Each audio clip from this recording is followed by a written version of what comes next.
ये फरवरी 2022 की बात है।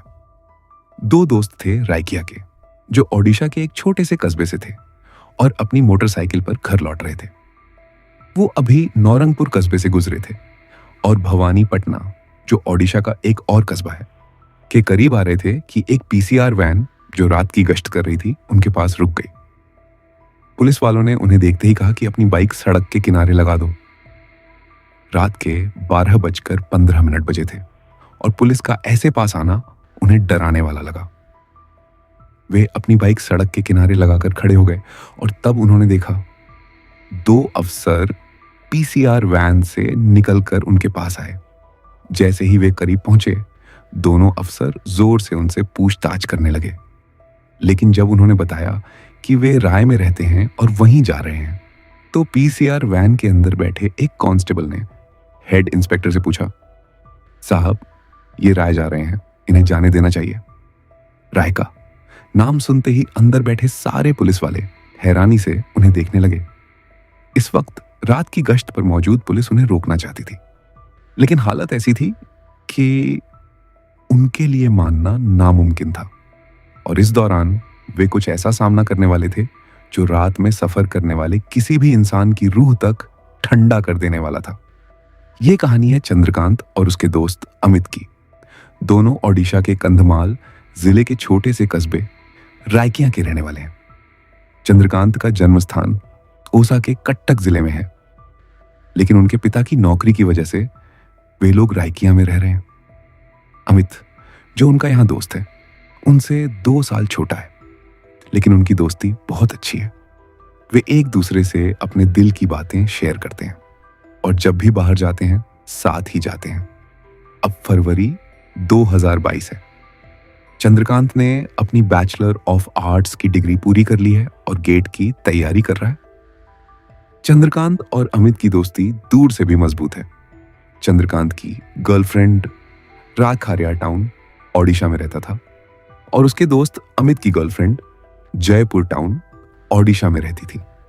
लेकिन दिक्कत यह थी कि जब अमित की गर्लफ्रेंड अपने घर वापस रहीका जाती, क्योंकि वो वहीं पढ़ाई भी कर रही थी, तो वो वहां मिल नहीं पाते थे, क्योंकि ये एक छोटा शहर था और दोनों के परिवार एक दूसरे को जानते थे।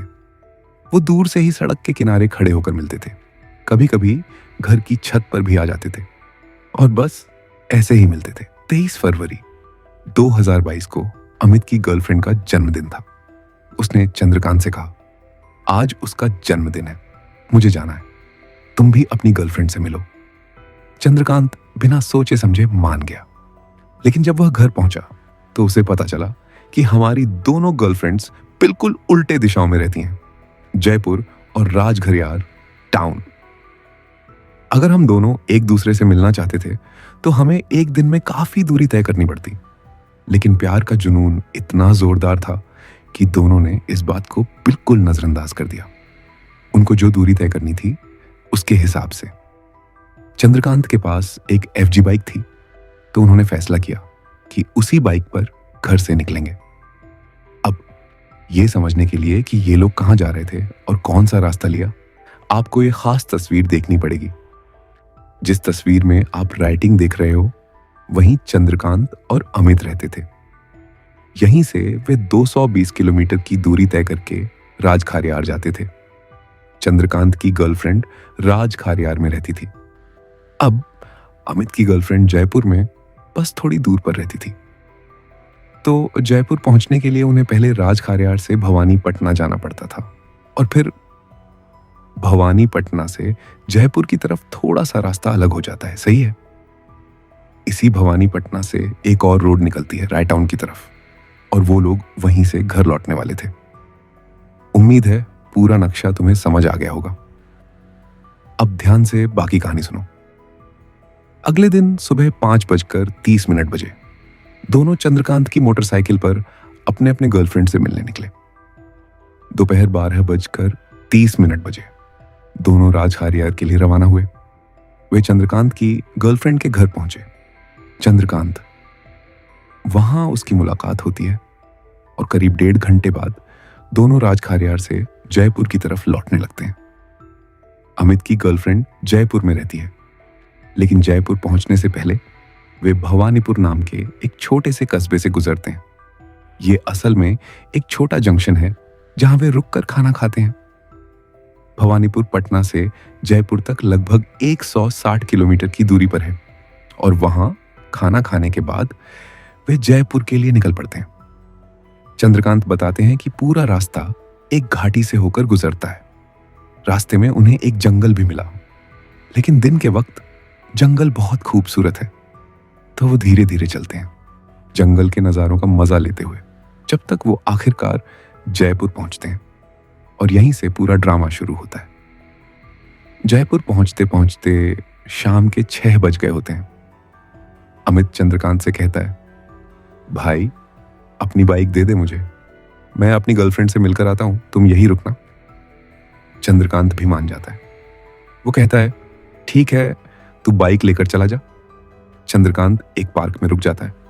वो कहता है, मैं वहां इंतजार करूंगा, इस बीच तू अपनी गर्लफ्रेंड से मिल ले। अमित निकल जाता है। चंद्रकांत पार्क में चलने लगा। 1 घंटे ऐसे ही बीत गए। चंद्रकांत ने अमित को फोन किया, कहां हो, जल्दी आ यार। अमित ने जवाब दिया, हम मॉल में हैं, थोड़ी देर में आते हैं। चंद्रकांत ने फोन काट दिया और पार्क में इंतजार करने लगा। लगभग 40 से 45 मिनट बाद उसने फिर अमित को फोन किया। अमित ने कहा, मैं अभी आ रहा हूं, इस बीच तुम ऑनलाइन पास के किसी लॉज को देख लेना, हम आज वहीं ठहरेंगे। चंद्रकांत ने कहा, मैं ऑनलाइन नहीं देख रहा, मेरे साथ चलो। और हम ऑनलाइन देख लेंगे। ऑनलाइन हमारे लिए बहुत महंगा पड़ेगा। अगर हम लॉज के मालिक से सीधे मिलकर बात करेंगे तो शायद वो दाम कम भी कर दें। तो बस जल्दी आ जाओ। ये कहकर चंद्रकांत ने फोन बंद कर दिया। करीब 8:30 अमित वापस आया और चंद्रकांत से बोला, चलो कोई लॉज ढूंढते हैं, खाएंगे सोएंगे, लेकिन सुबह जल्दी घर के लिए निकलना है। अमित अपनी बाइक पर पीछे बैठा और दोनों लॉज की तलाश में निकल पड़े। 2-3 मिनट बाद उन्होंने सड़क के किनारे एक लॉज देखा। वे बाइक से उतरे और लॉज की तरफ बढ़े।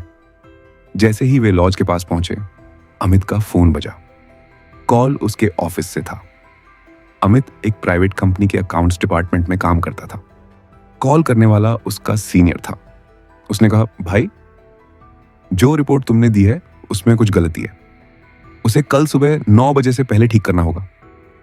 यह सुनकर अमित पूरी तरह उलझन में पड़ गया। सोचने लगा कि वो कैसे सुबह 9 बजे से पहले जाकर इसे ठीक करेगा। उसके पास कोई और चारा नहीं था। उसे तुरंत घर जाना पड़ा और सारा काम खत्म कर दे। उसका सबमिशन ऑफिस में 9 बजे तक देना था। अमित ने फिर चंद्रकांत से कहा, भाई ऑफिस से कॉल आई है, ऐसा हुआ कि मैंने गलती कर दी है और वो कह रहे हैं कि घर आकर ठीक करो। चंद्रकांत ने जवाब दिया, अब हम कैसे जाएंगे? मैं रात में कभी उस सड़क को पार नहीं करता। तुम ऑफिस वालों को बता दो कि मैं ठीक नहीं हूं, हम नहीं आ पाएंगे। अमित ने फिर तने हुए लहजे में कहा, भाई तुम समझो नहीं, वो मुझे निकाल देंगे, प्लीज आ जाओ। चंद्रकांत अनमना होकर मान गया और ये उनके लिए बहुत महंगा पड़ने वाला था। दोनों को बहुत भूख लग रही थी। अमित ने फिर कहा, भाई अभी यहीं रुकते हैं, रास्ते में कुछ खा लेंगे। रात 9 बजे वे जयपुर से अपने गृह गांव रैकिया के लिए रवाना हुए। वैसे एक बात और, मैंने पहले अपने चैनल पर जयपुर के बारे में एक और कहानी पोस्ट की थी। कई लोगों ने पूछा, जयपुर ओडिशा से कैसे आया? असल में वो राजस्थान में है। खैर, ओडिशा में भी एक जयपुर है, अगर आप इंटरनेट पर खोजेंगे तो मिल जाएगा। वे जयपुर शहर छोड़ो और करीब 10 किलोमीटर चलो, उन्हें रास्ते में एक रोड साइड ढाबा दिखता है। चंद्रकांत कहता है, चलो यहीं रुकते हैं और कुछ खा लेते हैं, आगे तो जंगल वाला इलाका है, पता नहीं कुछ मिलेगा भी या नहीं। दोनों अपनी बाइक ढाबे के पास पार्क करते हैं और खाने के लिए अंदर चले जाते हैं। उस वक्त ढाबा ज्यादा भीड़ वाला नहीं था। जब अमित हाथ धोने के लिए वॉश बेसिन पर गया तो उसने देखा एक आदमी वहीं खड़ा था। वो भी आया और हाथ धोया। हाथ धोने के बाद अमित ने उस आदमी का पीछा किया और चंद्रकांत के पास वाली मेज के पास बैठ गया। अमित और चंद्रकांत ने ऐसा किया। वे एक दूसरे के सामने बैठे थे और आदमी चौथी कुर्सी पर बैठा था। 2 कुर्सियों की दूरी पर। जब वेटर आया तो उन्होंने कहा, हमें ये और वो चाहिए। इसी बीच वेटर ने उस आदमी से पूछा, ड्राइवर साहब आप क्या लेंगे? पता चला कि जो आदमी वहां बैठा था वो ट्रक ड्राइवर था। उन्होंने थोड़ी बातचीत की। ड्राइवर ने पूछा, अब आप लोग कहाँ जा रहे हो? खोरापुट जा रहे हो? खोरापुट एक अलग रास्ते पर दूसरा शहर है, चंद्रकांत ने कहा। नहीं, हम रैकियां जा रहे हैं। जैसे ही ड्राइवर ने रैकियां सुना, वो उठ बैठा और रेस्टोरेंट के बाहर पार्किंग एरिया में इधर उधर देखने लगा। उसने कहा, यहां पार्किंग नहीं है, तुम लोग कैसे जाओगे? अमित ने जवाब दिया, अच्छा, अभी तो बसें भी नहीं चल रही हैं, बस दिन में एक बार 1 बजे निकलती है, वो यहां नहीं रुकती। फिर अमित ने कहा, नहीं, हम मोटरसाइकिल से जा रहे हैं। ये सुनकर ड्राइवर ने बस इतना कहा, बेटा एक काम करो, आज रात वहीं ढाबे पर ही रुक जाओ, अभी सुबह के 6 बजे हैं, फिर तुम निकल जाना। चंद्रकांत ने फिर पूछा, क्या हुआ, क्यों जाने से इनकार कर रहे हो? हमें तो जाना ही है। ड्राइवर ने कहा, देखो, हमें बस मान लेना चाहिए, हम भी उस रास्ते से बचते हैं। उन्होंने पूछा, क्या बात है, बताओ, क्यों मना कर रहे हो? ड्राइवर कुछ नहीं बोला। उसने कहा, देखो, मेरी सलाह है, मैं ड्राइवर हूं, मैं इस रास्ते से अक्सर गुजरता हूं, इसलिए मना कर रहा हूं। अमित ने कहा, नहीं यार, हमारे ऑफिस का काम है, बहुत व्यस्त है, और हम दोनों राइडर हैं तो हम ही लेंगे, कोई दिक्कत नहीं। ड्राइवर उसके बाद उसने उनसे एक शब्द भी नहीं बोला, चुपचाप खाना खाया और फिर ट्रक में वापस बैठ गया। अब दोनों ने खाना खत्म किया और उस जगह से आगे बढ़ गए। अगर तुम उनके वापस लौटने के रास्ते को देखो तो पता चलेगा कि वे पहले जयपुर से थोड़ा आगे नौरंगपुर जाते हैं, फिर नौरंगपुर से भवानीपटना, भवानीपटना से उन्हें नारला होते हुए रायटाउन जाना था। जब वे भवानीपटना के करीब पहुंचे तो उन्होंने देखा कि एक पुलिस पीसीआर वैन जो रात में गश्त कर रही थी वहां से गुजर रही है। एक पुलिस वाले ने उन्हें हाथ हिलाया और कहा, अपनी मोटरसाइकिल को एक तरफ रखो। उन्होंने अपनी मोटरसाइकिल पार्क की। तभी पीसीआर वैन से 2 पुलिस वाले उनके पास आए। जैसे मैंने शुरू में बताया था, वे जोर जोर से पूछ रहे थे, कहां जा रहे हो? जब उन्होंने बताया कि वे राया जा रहे हैं तो ये दोनों कांस्टेबल अपने हेड कांस्टेबल से बोले, साहब, ये लोग राया पूछ रहे हैं। राया सुनते ही सीनियर इंस्पेक्टर अपनी सीट से उतर गया। हेड इंस्पेक्टर उनके पास आकर बोला, इतना जरूरी है जाना? बाइक से इतनी दूर कैसे जाओगे, और वो भी जंगल के रास्ते से? 2 कांस्टेबल से कहा, साहब, ऑफिस में कुछ जरूरी काम आ गया है, हमें जाना होगा।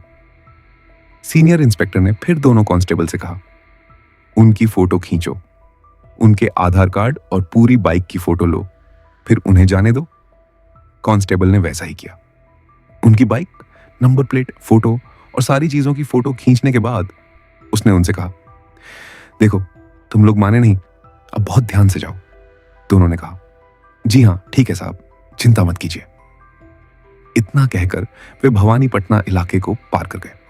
भवानीपटना पार करने के बाद लगभग 1.5 घंटे की सवारी के बाद वे रात के 2 बजे नरला पहुंचे। जब वे नरला पहुंचे तो उन्होंने देखा कि करीब 20 से 25 पुलिस वाले आगे खड़े होकर सड़क को रोक रहे थे।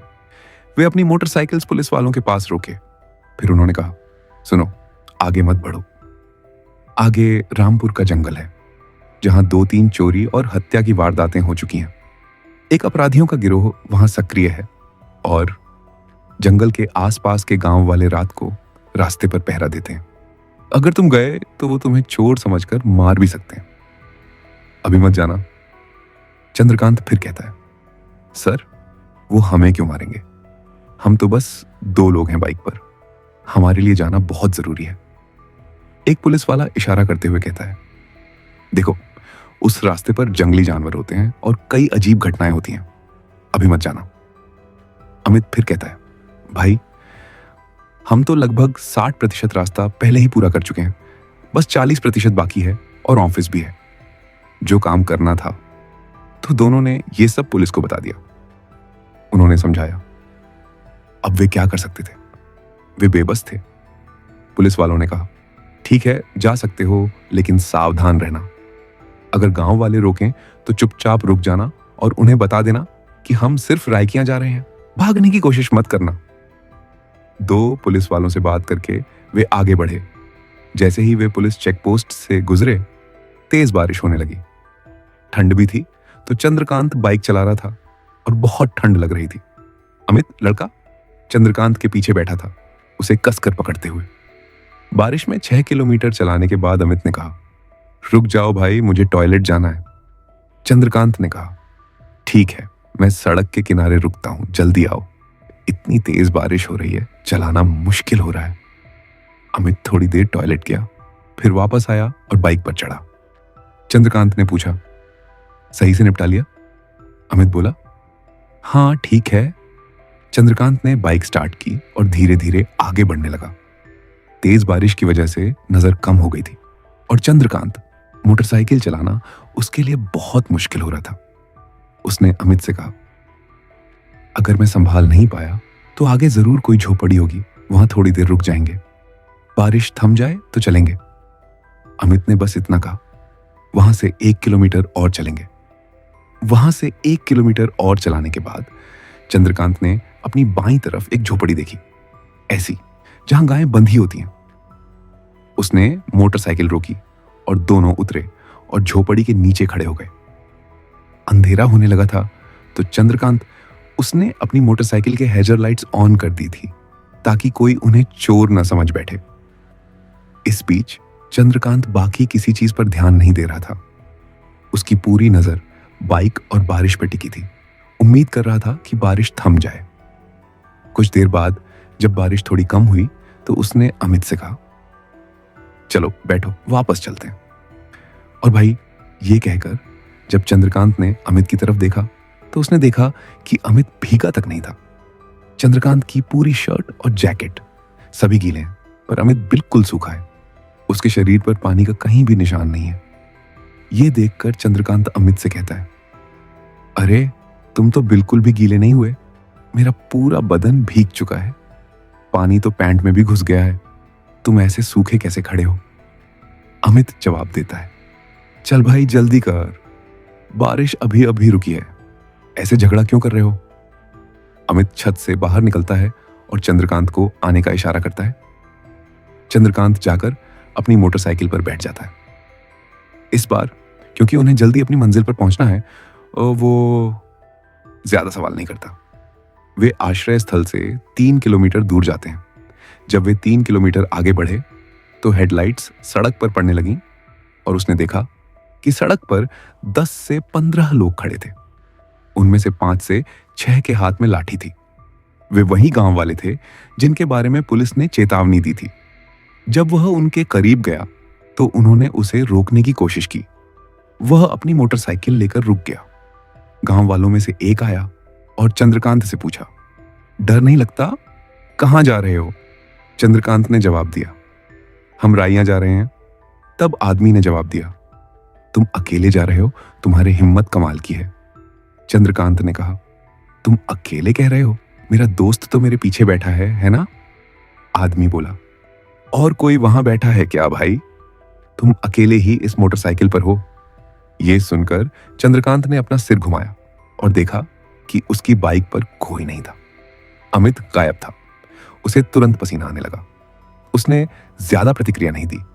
आदमी बार बार पूछता रहा, तुम्हारा दोस्त कहां है? चंद्रकांत ने जवाब दिया, वो मेरे बिल्कुल पीछे था। हम बारिश से बचने के लिए वहीं शेल्टर में रुके हुए थे। अभी अभी चंद्रकांत और उस आदमी के बीच ऐसी ही बातें हो रही थीं कि दूर से एक टाटा सूमो आती नजर आई। वो टाटा सूमो आई और उनके थोड़ी दूर रुक गई। फिर अमित उस सूमो से निकल आया। वो चलते हुए चंद्रकांत की तरफ आया। चंद्रकांत ने पूछा, भाई तुम सूमो में कैसे आ गए? मैं तो अपनी बाइक पर बैठा था। यहां अमित कहता है, भाई तुम मुझे वहीं छोड़ गए जहां पुलिस का चेक पोस्ट लगा था। मैंने तुम्हें कई बार रोका, लेकिन तुम रुके नहीं। मैं पुलिस से बात करने के लिए उतरा था और उसी वक्त तुम वहां से निकल गए। मैंने तुम्हें बार बार रोकने की कोशिश की, लेकिन तुम इतनी तेजी से भाग गए कि पुलिस भी कुछ नहीं कर पाई। बाद में उन पुलिस वालों को एक सुमो पता था, तो उन्होंने मुझे उस सुमो में भेज दिया। चंद्रकांत ने अमित से कोई बहस नहीं की। उसने कहा, ठीक है, तुम बाइक के पीछे बैठ जाओ। और फिर उसने अमित को साथ लेकर चल दिया। जब वे गांव वालों की भीड़ से थोड़ा आगे बढ़ते हुए चंद्रकांत ने कहा, तुम ही तो अभी अभी कह रहे थे कि तुम्हें टॉयलेट जाना है। अमित ने जवाब दिया, भाई ऐसा मैंने कब कहा, तब से तो मैं पुलिस के साथ खड़ा हूं। यह सुनकर चंद्रकांत की हालत और खराब हो गई। वो अमित को कुछ भी समझा नहीं पाया, क्योंकि डर था कि अगर सब बताता तो अमित बहुत घबरा जाएगा। चंद्रकांत ने उस घटना को नजरअंदाज किया और अपनी बाइक की रफ्तार बढ़ा दी। कुछ देर बाद वे एक जगह पहुंचे जिसे दमेड़ी कहते हैं। बंद। वहां से उनके जिले तक की दूरी 38 किलोमीटर थी। लेकिन चंद्रकांत बताता है कि जैसे ही हम टुमेडी बांध से 12 किलोमीटर आगे बढ़े, घना जंगल शुरू हो गया। इतना घना कि हमें हमारी मोटरसाइकिल की हेडलाइट्स के अलावा कोई और रोशनी नहीं दिखी। चूंकि यह जंगल वाला इलाका था, मैं थोड़ा धीरे चला और उस रास्ते पर कोई आना जाना भी नहीं था। बीच बीच में कुछ 4 पहिया वाहन हमें क्रॉस करते थे। चंद्रकांत पहले से ही डरा हुआ था। जंगल में थोड़ी दूरी पर एक मोड़ था और उस मोड़ से लगभग 100 मीटर दूर उसकी मोटरसाइकिल खराब हो गई। चंद्रकांत ने अमित से कहा, भाई लगता है बैटरी में कुछ दिक्कत है, इसे थोड़ा धक्का दे, मैं स्टार्ट करने की कोशिश करता हूं। उन्होंने खूब कोशिश की, लेकिन मोटरसाइकिल स्टार्ट नहीं हुई। फिर चंद्रकांत बोला, भाई ये घाटी का चढ़ाई वाला हिस्सा है और चढ़ाई ज्यादा लंबी भी नहीं है, मतलब थोड़ी चढ़ाई है। उसके बाद नीचे की तरफ ढलान है, तो कोई दिक्कत नहीं होगी। तुम पीछे से मोटरसाइकिल को धक्का दो, मैं खींचूंगा। हमें बस उस ढलान तक पहुंचना है। चंद्रकांत ने बाइक के हैंडल पकड़े और अमित पीछे से धक्का देने लगा। चंद्रकांत ने देखा कि अमित बहुत जोर लगा रहा है। उसने पूछा, क्या हुआ, इतना जोर क्यों लगा रहा है? चढ़ाई काफी तेज थी और चंद्रकांत ने बताया कि उसकी बाइक का वजन काफी कम हो गया है। पीछे से अमित बोला, मैं क्यों जोर लगा रहा हूं, मैं तो बस वैसे ही धक्का दे रहा हूं। चंद्रकांत को समझ आया, अरे ये तो अमित है, और उसे थोड़ा डर लगने लग गया है। वे चढ़ाई पार कर ली थी। अब एक तेज ढलान थी। चंद्रकांत बोला, मैं बाइक पर बैठा हूं, तो तुम धकेलते हुए ऊपर कूद जाओ। अमित ने कहा, ठीक है। जैसे ही वे ढलान उतरे, अमित पीछे कूद गया। चंद्रकांत ने बताया कि उस ढलान पर जहां बाइक को तेज रफ्तार चाहिए थी, उनकी रफ्तार अचानक धीमी हो गई। ऐसा लग रहा था जैसे कोई उनके मोटरसाइकिल के सामने खड़ा होकर उसे आगे बढ़ने से रोक रहा हो। चंद्रकांत को समझने का मौका भी नहीं मिला कि क्या हुआ। उसकी बाइक की रफ्तार पहले ही काफी धीमी हो चुकी थी। तभी अमित ने कान के पास जाकर कहा, भाई मुझे लग रहा है कोई पीछे से आ रहा है। यह सुनकर चंद्रकांत ने साइड मिरर में देखा और एक आदमी सफेद कपड़े पहने कुछ खींचता हुआ उनके पास सड़क पर आ रहा था। धुंध की वजह से वह साफ नहीं दिख रहा था। चंद्रकांत ने ध्यान से देखने की कोशिश की, लेकिन आदमी का चेहरा नहीं दिखा। इसी बीच चंद्रकांत ने अपनी बाइक सड़क के किनारे ही पार्क कर दी थी, वहीं जहां वह तेज रफ्तार से जाने की सोच रहा था। इतना विरोध मिला कि वह आगे बढ़ भी नहीं पा रहा था, तो दोनों चुपचाप अपनी बाइक सड़क के किनारे खड़ी करके उस पर बैठ गए। और भाई उन्होंने देखा कि सफेद कपड़े पहने आदमी सड़क के बीच से जंगल की ओर जा रहा था। उसने एक बार मुड़कर उनकी तरफ देखा, लेकिन उन्होंने बिल्कुल भी प्रतिक्रिया नहीं दी। वे सीधे सामने देख रहे थे। चंद्रकांत अपनी आंख के कोने से देख सकता था कि वह आदमी सड़क के बीच में खड़ा है और उसे देख रहा है, लेकिन उसके पास हिम्मत नहीं थी। आंख मिली या ये जानने की कोशिश भी नहीं की कि वो कौन था। अब कुछ सेकंड तक उन्हें देखकर वो आदमी धीरे धीरे जंगल की तरफ मुड़ने लगा। तभी पीछे से अमित बोला, भाई मुझे बहुत डर लग रहा है। ये कौन है भाई? यहां आसपास तो कोई घर नहीं है। ये अजीब आदमी कौन है भाई? ये कहते हुए अमित ने चंद्रकांत को पीछे से और जोर से पकड़ लिया। चंद्रकांत ने फिर कहा, कुछ भी हो जाए बाइक से मत उतरो। दोनों ने अपनी मोटरसाइकिल सड़क के किनारे लगाई और चुपचाप आदमी को देखा। चंद्रकांत ने बताया, मेरी मोटरसाइकिल के फॉग लाइट्स ऑन थे। आदमी अभी हमारे पीछे से निकल रहा था, गुजर रहा था। लेकिन जैसे ही हमारे फॉग लाइट्स उस पर पड़े, हमने देखा कि वो एक औरत थी। उसके बाल पूरी तरह से सफेद थे और सफेद बाल उसके चेहरे पर गिर रहे थे। फिर उन्होंने देखा कि वो औरत हमारी मोटरसाइकिल से करीब 30 मीटर आगे जाकर सड़क के दूसरी तरफ बैठ गई। उसने जो बोरी खींच रही थी उसे खोला और कुछ निकाला। उन्होंने देखा कि वो एक छोटी लड़की की कंकाल थी। औरत उसने अपनी टांगें सड़क की तरफ फैला दी और कंकाल को अपनी टांगों पर रख दिया, जैसे कोई बच्चा मोटर ऑयल से नहलाया जा रहा हो। उन्होंने देखा कि वह कंकाल के पैर के साइड पर हल्दी लगा रही थी। वहां खून पूरी तरह सूख चुका था। वे समझ नहीं पा रहे थे कि कैसे प्रतिक्रिया दें। 1.5 मिनट बाद उन्होंने देखा कि उस महिला ने फूलों की माला पहन रखी है। उसने माला तोड़ी और बच्चे के कंकाल पर रख दी। जैसे ही उसने माला रखी, वह जोर जोर से रोने लगी। महिला लगभग 20 मिनट तक रोती रही और वे दोनों उसकी हिम्मत करके उसके पास जाने की हिम्मत नहीं जुटा सके। चलो आगे बढ़ते हैं। वो दोनों चुपचाप अपनी मोटरसाइकिल पर बैठे सुबह का इंतजार कर रहे थे। 20 मिनट रोने के बाद औरत ने अचानक खड़े हो गई। जैसे ही वो खड़ी हुई, चंद्रकांत बोला, सुन अमित, चलो अपनी टांगों से मोटरसाइकिल धकेलते हैं और जल्दी यहां से निकलते हैं। और उन्होंने वैसा ही किया। अपनी टांगों से मोटरसाइकिल को आगे धकेलते हुए वे उस जगह से निकल गए।